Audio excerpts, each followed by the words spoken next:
Hey there, Eli here, and today we're going to go over an original sin run in the Sanctum. Alright, let's take a look at the relics that I'm using for this run. Because we can't gain any resolve, we can't get any inspiration, the thing that I was looking for most in this was increased damage dealt. I want things to die fast, especially bosses. In general, we're able to acquire as much gold as we need to succeed in any given run, and because there's really only a couple relics that I really would want to buy at a merchant, I don't feel the need to get any double coin relics or anything like that. So in total, bosses are taking 19% increased damage, which is a more multiplier, and I'm pretty happy with that. And the rooms I generally want to avoid are the arena rooms, and later on the molten orb trap rooms. That's my general strategy going into it, right? So I'm looking for ways to avoid those rooms. On floor 1, that means I don't want to hit the Templar Annals, and so the other 3 rooms are fine. This first room is a bit of an exaggeration of the overall movement strategy, which is to physically walk through the rooms opposed to using movement skills. I'm exaggerating in my slowness here because I briefly forgot the map layout of the Chambers of Inscription, but as a totem build, we're going to take full advantage of hard terrain cover, which are the walls. We use angles provided by the walls to get totems around these barriers while leaving ourselves out of targeting range whenever possible. Shockwave totem excels at aggroing at long range, just like the guards, so they're more or less on an even playing field with each other. There's going to be times during this run where there's nothing really happening, so I'm going to go ahead and fast forward through that if you guys don't mind. You'll see here we're using the hard terrain again to kind of get our totems around the corners. And of course it's very successful because even if you place a totem down and it doesn't quite hit the guard that you're looking for, because the guards will wander on their own, they might wander into range of your totem. So patience is rewarded here. And honestly, I don't really care about the rewards. I know I just put out a guide about which rewards are worth the most and which ones you should pick, blah, blah, blah. In this run, I didn't really care. As I'm deciding on which rooms to go through, there's multiple factors at play. I would have taken the arena fight here on room 2, the bottom selection there, because it leads to all 3 room options for room 3. However, losing all coins on floor completion at the very beginning of floor 1 would put additional pressure on each floor to both go to the coin reward rooms and go to the merchant, if I can find her. But for an original sin run, we want to leave ourselves as free as possible to pick the least threatening rooms throughout each floor. So instead, I take the abandoned library, knowing I'll have to take an arena room afterwards and hope that one of the 2 paths after that isn't also an arena. The abandoned library is kind of like the rest of the floor 1 rooms, full of hard terrain cover and really friendly to totem builds like this one. Lots of safe positioning for us, and so long as we know the spawn points for monsters and guards, shouldn't give us too much trouble. As we move up here, we're going to throw these totems up onto the high ground to the right. We want to go, you see there's that wall in the middle there. We want to place totems on the bottom side of it and the top side of it to figure out where exactly the guard is.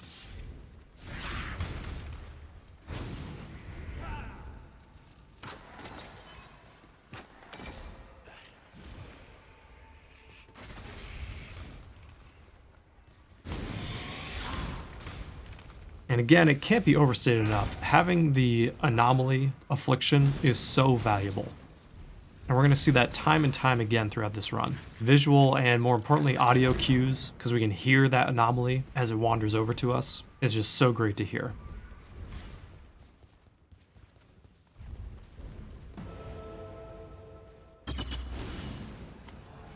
Let's see how strong your resolve. So now our next choices aren't terribly complicated. We're probably going to go with the Holy Trials, but for now we have to do the arena room.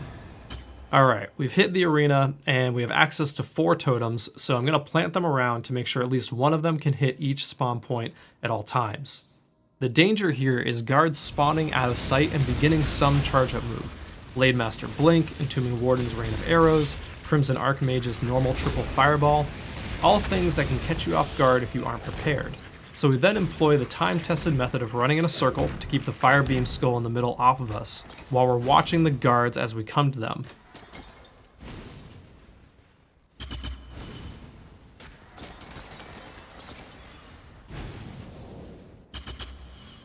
For room 4, we're faced with the potential decision of room 6 only having one option if we take the lower choice. Could be another arena room, but more importantly, could have a terrible affliction on it.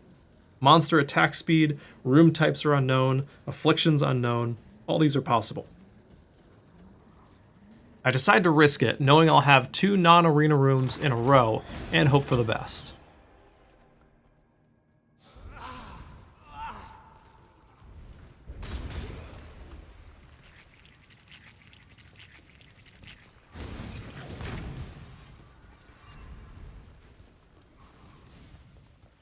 Now in the Holy Trials, I actually make a strategic error. See how I chill in this first trap spot for a second? That's wrong. I should have tossed a totem as far as I could into the second trap area and flame dashed back. The guard absolutely could have been the Blade Dancer, and Blink struck me. I decide not to clear this entire room because I'm valuing confidence in completing the room over a bit of inconsequential gold.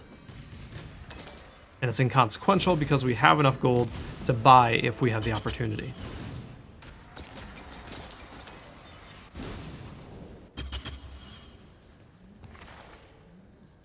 Once we get to room 5, we see that we got lucky, and room 6 is Holy Trials again, which is a guaranteed win. But first we have room 5, which is another abandoned library, and we're going to fast forward here to another strategic error.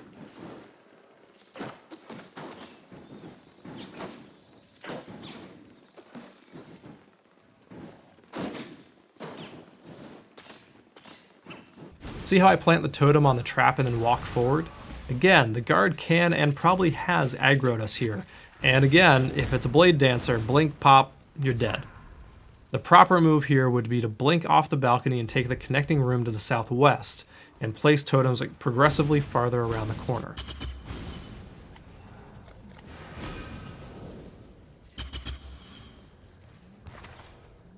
For room 6, we're back in the Holy Trials, and room 7 is an easy choice as we do want coins and we don't care about on-hit afflictions.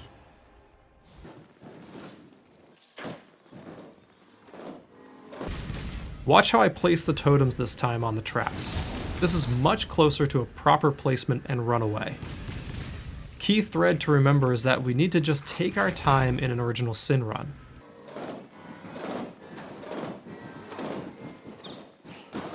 As for the packs, unfortunately there's nothing here we want to take. We like the Anomaly spawn because it's telling us for certain when a guard died and how many died. This is valuable information.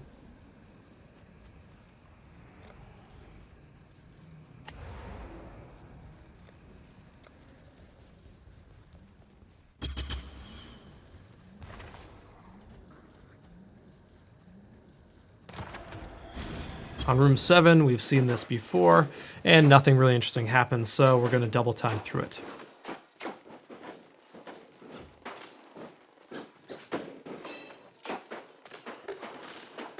For the floor 1 floor boss, Varikath is pretty straightforward when you have 60 million average DPS.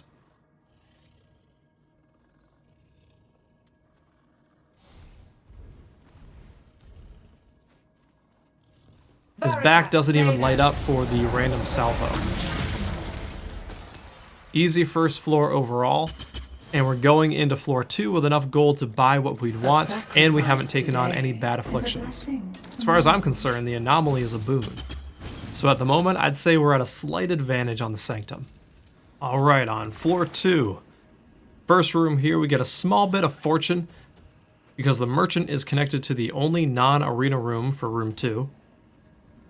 And that room on room 2 leads to 2 options for room 3.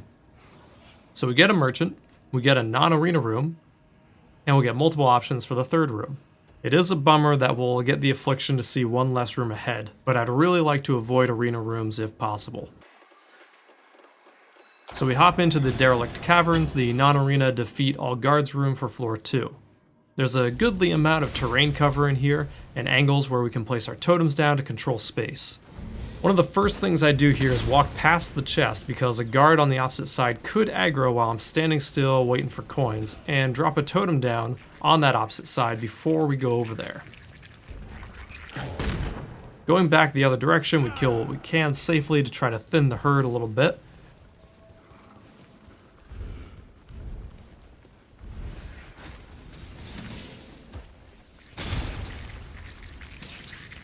And after, I prefer to take that jump across to finish this room off.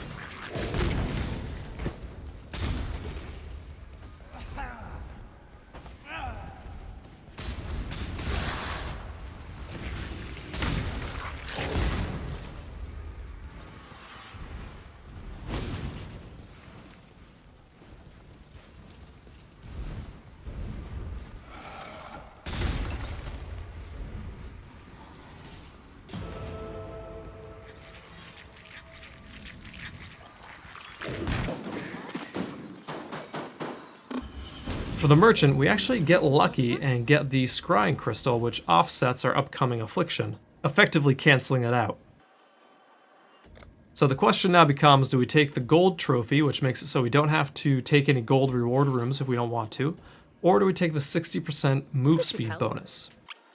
The problem I'm seeing with the move speed is that it can mess with our internal sense of where our character is going to be in any given amount of time when we're moving, which in turn might lead me to make a mechanical error and walk into something that I didn't really intend to do. I'm very comfortable using my instant teleports for movement, so instead I'm going to opt to take the gold fix. Good luck. May innocence watch over you. For room 2, we've already decided on taking the bottom choice, which is the Gauntlet. And now we can see we have a merchant in our future, although we'd have to do a battleground. So let's take care of the Gauntlet first.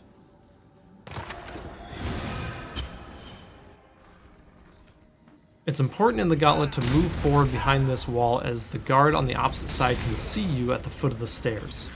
The biggest thing we want to watch for here is the Entombing Warden's rain of arrows, as that could traverse over the wall and hit us. The Blade Dancer's Blink Strike, however, should get interrupted by this wall. One spot I don't love in the Gauntlet is right here when we're moving past the Molten Orb trap. We're in a precarious spot where the guard could be aggroing us right as we're exiting, giving us nowhere to fall back to. So we have to be ready to blink to the side or forward depending on the attack coming at us. But by taking our time and throwing a totem or two out in front of us as we go, we get the Undying Archmage to aggro onto our totem, which lets us know who's there and that we're safe with the totems out in front of us.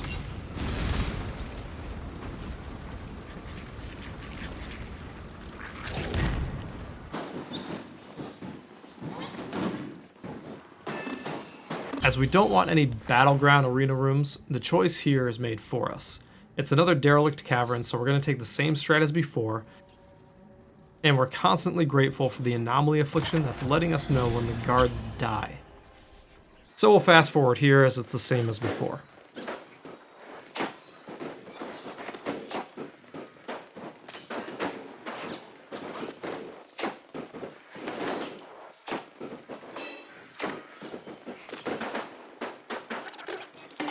On room 4, we've got a choice to make. 1 or 2 arena rooms, because we're locked in at least 1. So I thought about it, considered the possibility of getting the action speed reducing boon, or maybe the 50% more damage one, either of which would give us a very strong advantage, and weighed it against the open space arena. The worst case scenario of guard pairs that spawn would be the masked combatant, and basically anyone else, as the combatant's mirror images could theoretically distract enough of our totem hits to allow the other guard to get an attack off. I decided so long as the placement of the totems are correct and we keep watch of the skull beam, we should be okay.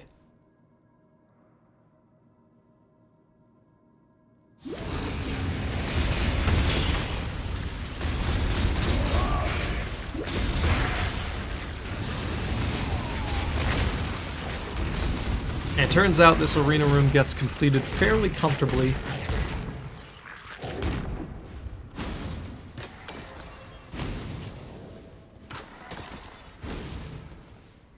And we get our risky reward, another merchant. And she has for us absolutely nothing. Great. May innocence watch over you. For room 5, we're locked into another arena, so let's see how that goes.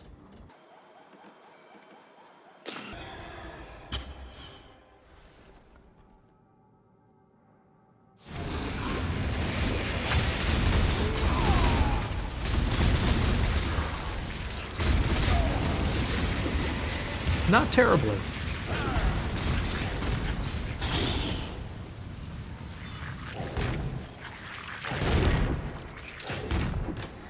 While the arenas are going pretty well on this floor, I'd still rather not have them. For room 6, we have to take the Battleground because one of the absolute worst afflictions is increased attack speed for monsters. 30% increased max life is also not great, as it directly impacts our ability to reliably freeze, which is very strong in here.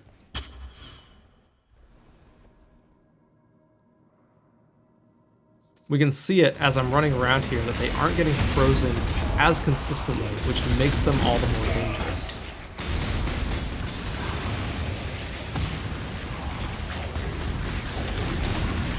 But we complete it without too much issue beyond having to dodge the Templar Marksman's arrow.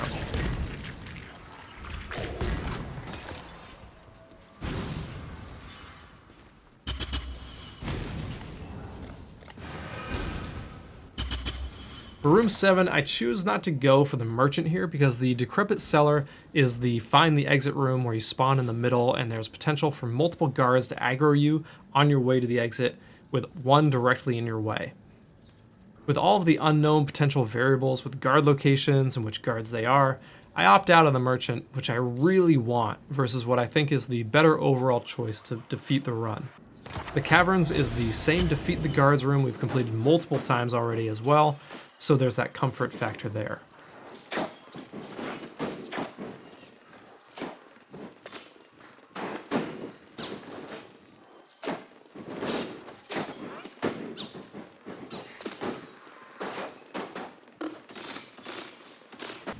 For the floor 2 boss, I kill Braum first, the guy with the giant mace, specifically because once he's dead, the totems will turn to Uzar, and because he's out of range from us, he'll try to do his blood orb attack, which has a fairly long startup animation, and we should be able to straight up kill him before he gets it off, which we do. I'm going to speed this section up because in the back of my mind I was like, I know his blood orb attack didn't go off. I'd see the ground effect if it did. But what if somehow the ground effect just isn't showing up for some reason? And we know the blood puddle it creates lasts 13 seconds from my prior videos on the subject, so I decided to just wait around a bit, be extra safe.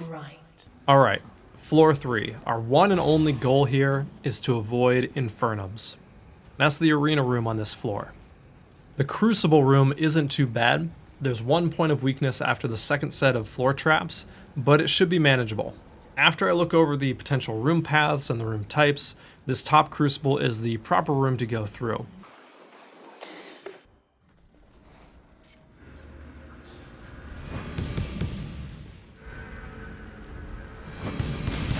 As we turn the corner here in this first set of traps, you'll see that I throw these 2 totems forward, right?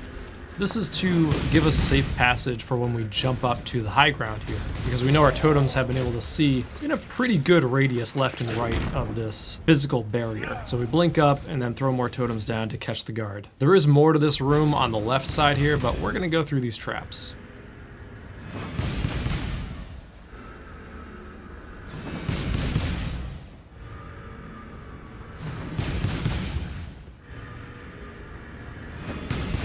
In this second set of traps, you'll see I'm being very careful here, taking my time, planning out my move for when I get through the traps, which is to lay down some totems and teleport to the left, which is what I do now and how I avoid that demon asshole who's flying in on me. Man, what a devastating way to lose the run that would be. A sacrifice today is a blessing tomorrow. Room 2 is the perfect room that we want. Halls of Worship. This is a 3-second room because the exit is right next to the entrance. Bing bang boom, we're done and out. I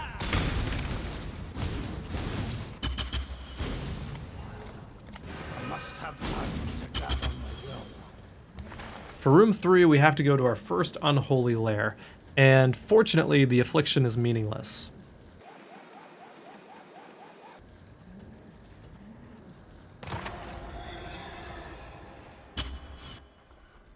Unholy Lair feels weird because of the layout of the room. We have to defeat all guards, but remember that guards have a large aggro range and it's larger than our totem attack range.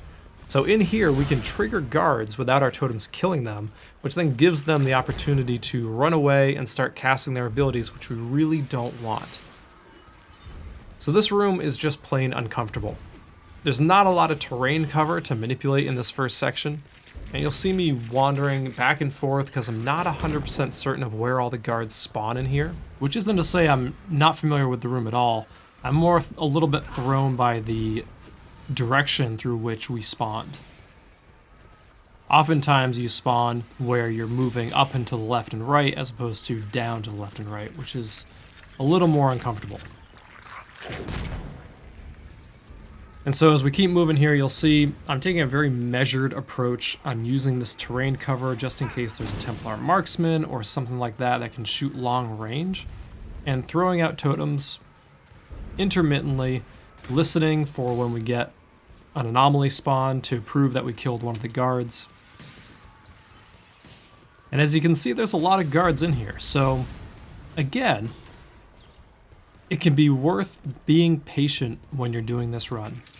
That's another part of Path of Exile's main game attitude that will screw you over in the Sanctum. Everything about the rest of the game is go, go, go, go, go. And in here, it's full stop, look at what you're doing, think about what you're doing.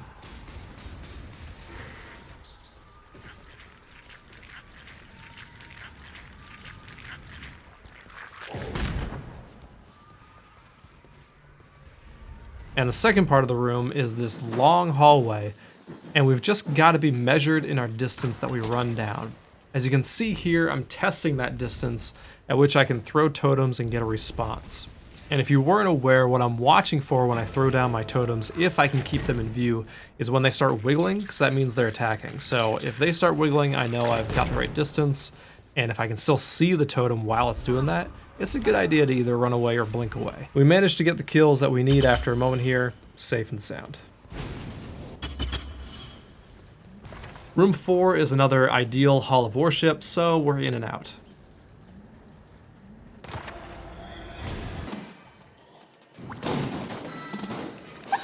And it looks like we found a merchant. Ah, come on, it's an Infernum. Well, that sucks. Room 5 is another Unholy Lair, which isn't ideal, but we have access to a Hall of Worship after, and it leads to a 2-room choice for Room 7, which is going to be our best bet. If I could have an entire floor of Halls of Worship, I would.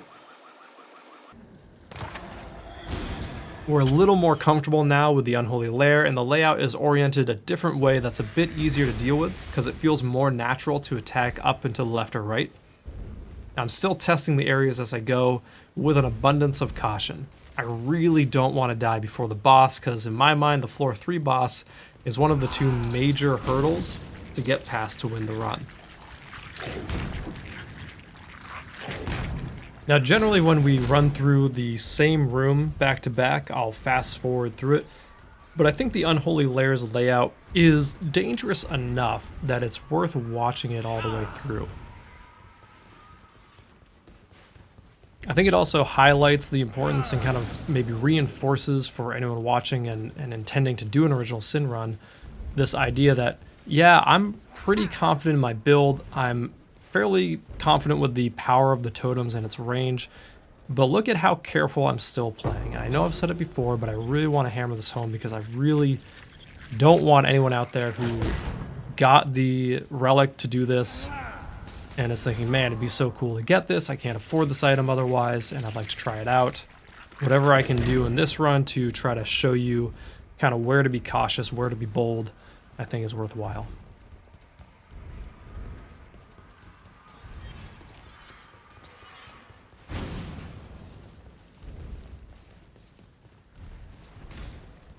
But once we get to the long hallway, I think that strategy is pretty straightforward, so we're going to speed this up and get on to the next room. Room 6 is another Hall of Worship, and we'll look at our room choices afterwards. For room 7, I decided to go back to the Crucible with the 2 sets of lightning traps and the 1 point of potential failure after that second set. In hindsight, I'm not sure which room is safer, the Unholy Lair with the guards or the Crucible. The Lair might be safer overall with this build.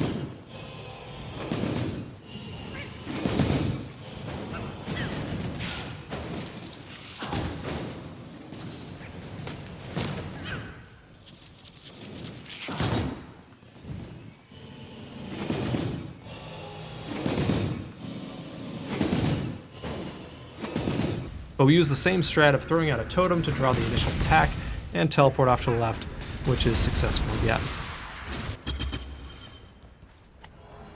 The future is bright for those who wait. Okay, the Templar floor boss. This is where the run can certainly fail if we aren't doing enough damage.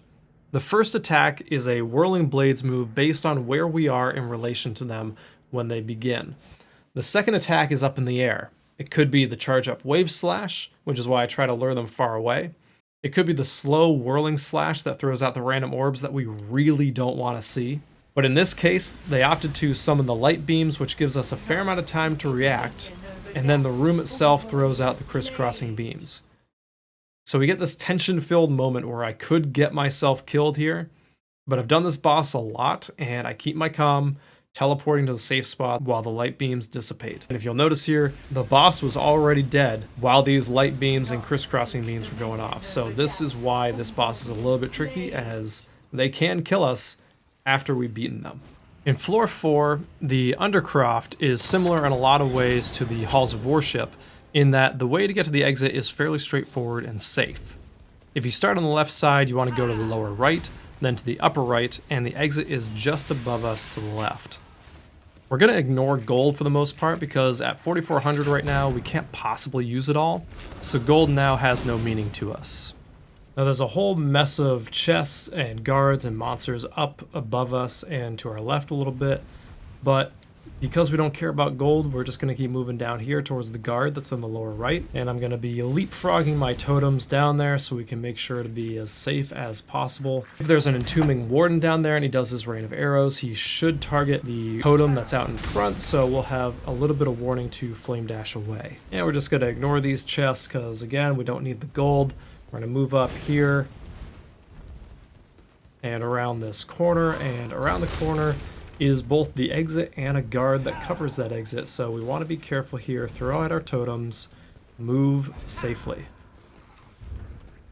We do make it through to our merchant, and while we don't find the 2 boons we really want to see with the 50% damage and reduced action speed, we do get a free major boon which turns into no more minor afflictions. So now we don't need gold and we don't care about afflictions, so our room choices are mostly exactly what we want, so long as we keep our room options open with proper pathing. For room 2, I spent some time thinking about the path I want to take, and on retrospect, I take issue with the direction I chose. I can see I wanted the Undercroft because it feels safer, but really the Lost Catacombs are pretty safe for this build. We have plenty of terrain cover in the map. If I were to do it again, I'd value this one as highly as Undercroft, and in so doing, I most likely would have had another merchant to check.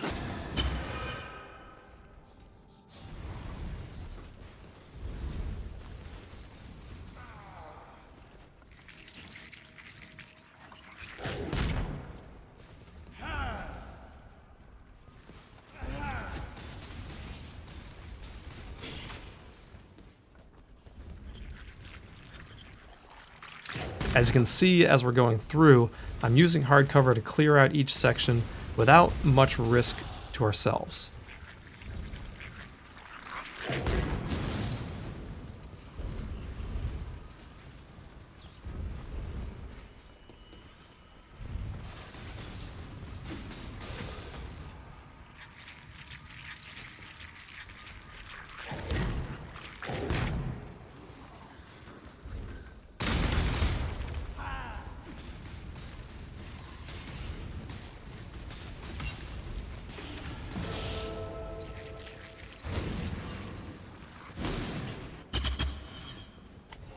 The future is bright for those who wait. For room 3, it's the same opinion. I could have opened up more paths, but I was valuing the Undercroft heavily. At the time, I thought that if I could just have Undercrofts the whole way through, I should go that route. So I did, and it's much the same as room 1, so we'll fast forward again through here.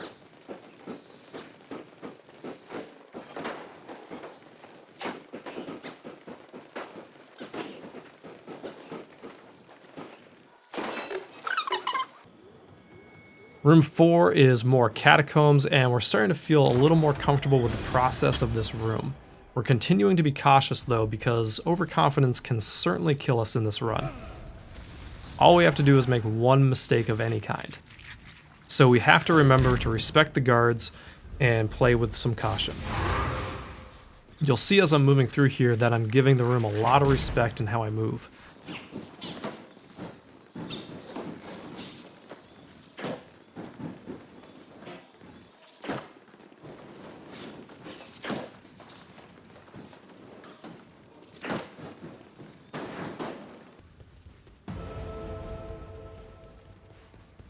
Except for this very last part where I get a little too close to that anomaly explosion, don't you think? I think so.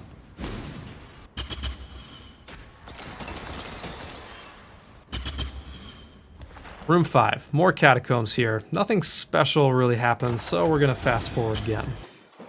We're pretty careful in this room and we get decent movement on the guards to let us kill them fairly quickly. We get a benevolent fountain, but the boon is useless. Oh well. Room 6, for our choice here, we've got a divine available to us on the bottom room choice of room 7, but it requires us going through an entombment. I don't think so. If you're telling me we can stick with Catacombs and an Undercroft before Lycia, yeah, we're gonna do that. What's one divine in the face of an original sin? Not much. So we have another catacomb, but it's the other layout where we have 2 guards in the first section, then another 2, then another 2. I actually forgot a little bit what this layout looked like, as you'll see when I get to the second set where I'm like, okay, am I heading to the right? Am I heading to the left? Where am I going exactly?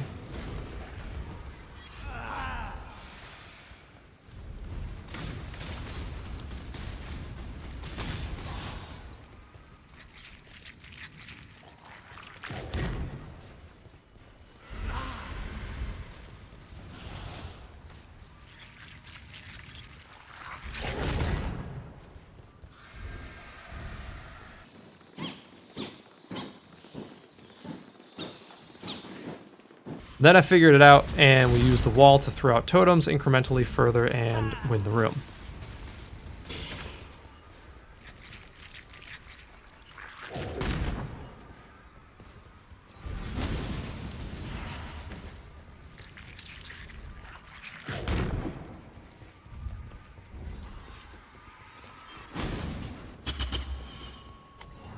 Let's see how strong your resolve. For room 7, we've got another Undercroft, so we're going to treat it the same way.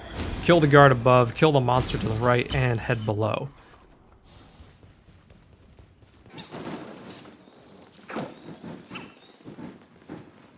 It always gets a little spooky here when the totems don't find the guard, because you're left wondering, did he run off somewhere? Did he go somewhere unusual? And is he above us, maybe? Is that possible? But he didn't. He's there. He's just hiding a little further in the back.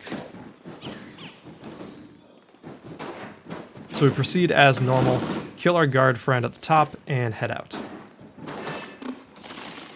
And now, time for the main event, Lycia. I'm ready for this fight. I've practiced it. I've analyzed it. We're good to go. Don't overthink it. Just go in.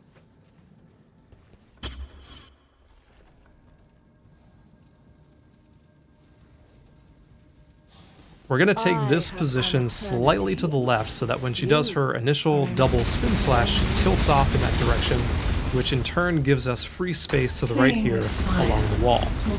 Because we're dealing 60 million DPS, we can get her comfortably past the point in her health bar where she'd do another attack. And then we move very, very carefully and deliberately here around these traps. We have zero need to rush here. We can take a second, think through each action, and get to phase 2.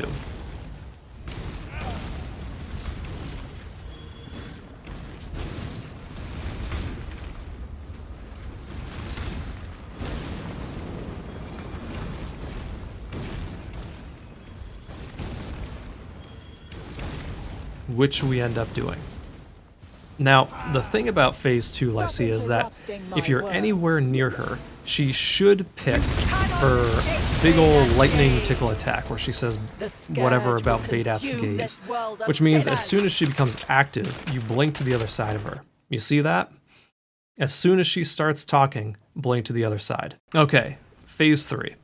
I did make a mistake here in that I used up my bottled faith charges on phase 2, which I really didn't need to do. Phase 3 is potentially the easiest part of the run and potentially the most nerve-wracking. Like at Ziri, if she chooses to hop into her lightning storm attack immediately, it's a very real possibility I don't kill her before she goes immune. Literally the last thing on the planet I'd like her to do is her lightning storm game with an original sin on the line. But that didn't end up happening, and she did her normal expected move, which I think was to summon her spinning ground blades, it looks like, but she didn't quite finish it. And would you look at that, there is a unique amethyst ring sitting on the ground. So that's it for the run. I was considering putting in information about the shockwave totem build that I'm using, but I decided that that would kind of make this video a little bit bloated and a little bit too long for my tastes. So instead I'll make another video for that so we can go into that a little bit more detail, and so it's not piled on all the information and stuff that we saw here. I hope you found this informational, a little bit entertaining, and if you did, don't forget, like and subscribe this shit because that helps me a lot. And until next time, this is Eli signing off.